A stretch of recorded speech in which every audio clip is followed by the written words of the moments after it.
The ADA defines a person with a disability as a person who has a physical or mental impairment that substantially limits one or more major life activity. Disabilities can include being an amputee, being blind, deaf, depressed, paralyzed, or a number of other options.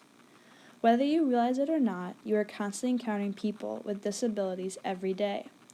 If not an actual person, you're at the very least witnessing the different objects they use for easier accessibility.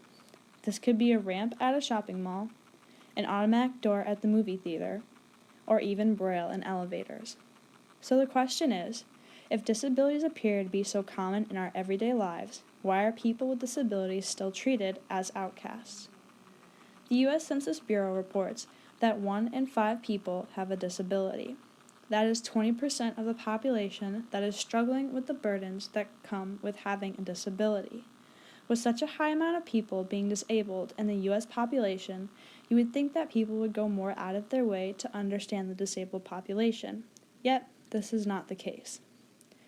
Ellie Clare attempts to break this mold by sharing his story, as well as opening up the world's eyes to what people with disabilities experience on a day-to-day basis. Ellie Clare is a writer, speaker, activist, and teacher in Vermont who addresses disability, gender, race, class, and sexuality in his work. He has cerebral palsy and identifies as a genderqueer and as a trans man. He is the author of Exile and Pride and Brilliant Imperfections. Not only has he spoken about the troubles of the disabled population as a whole, he has gone deeper into this tough topic by bringing intersectionality into the mix. He has done this by sharing his own personal experiences as a genderqueer disabled person, as well as citing race, class, and gender as other issues that add on to the strife of a disabled person. Although, for this video, we are going to focus solely on his understanding of disability as a whole, with his creation of the 4 paradigms of disability. Ellie Clare's 4 paradigms of disability are the medical model, charity model, supercrip model, and moral model. The medical model is where the medical world looks at disabled people and thinks that everything can either be cured or treated. According to this model, no disabled person can be content with their condition. They must always seek a way to try and get rid of the disability. The charity model looks at all disabilities as a terrible tragedy where the disabled must be pitied. This model creates a stigma that all disabled people and their families must be sad for the rest of their lives because they themselves or someone they know have a disability. The supercrip model looks at disability as an obstacle to overcome, and that anything that disabled people do is a major accomplishment, even though they are doing things that quote-unquote normal people do every day. Instead of allowing disabled people to just live their lives as anyone would, we have to constantly give them unwanted attention and kudos. Finally, the moral model looks to disability as a sign of moral weakness and that disabilities have an easy fix. The moral model says that there is a simple solution to fix the problem. The person with a disability just isn't trying hard enough. Obviously, these 4 paradigms of disability put a negative cloud over how most people react to disabled people.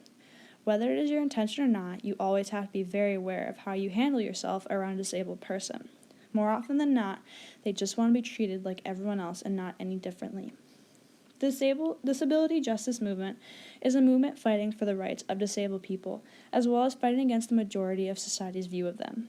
One way that disability justice movement is trying to challenge these paradigms is to try and normalize, for lack of a better word, disabled people and change society's view of them as being weird or different. The disability justice movement is attempting to get people to understand that they are people too, just like everyone else, and should not be treated any differently.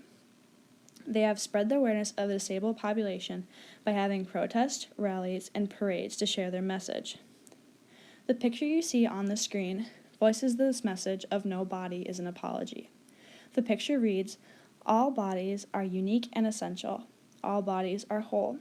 All bodies have strengths and needs that must be met. We are powerful not despite the complexities of our bodies, but because of them. We move together with no body left behind." This is disability justice. The disability justice movement has goals to create a new outlook that would hopefully not only eliminate the discrimination against people with disabilities, but also the unwanted attention and pity too. So I end with this. How are you going to act the next time you are around a disabled person? I hope that you keep Claire's 4 paradigms of disability in mind so that you can remember to treat the disabled person like any other person.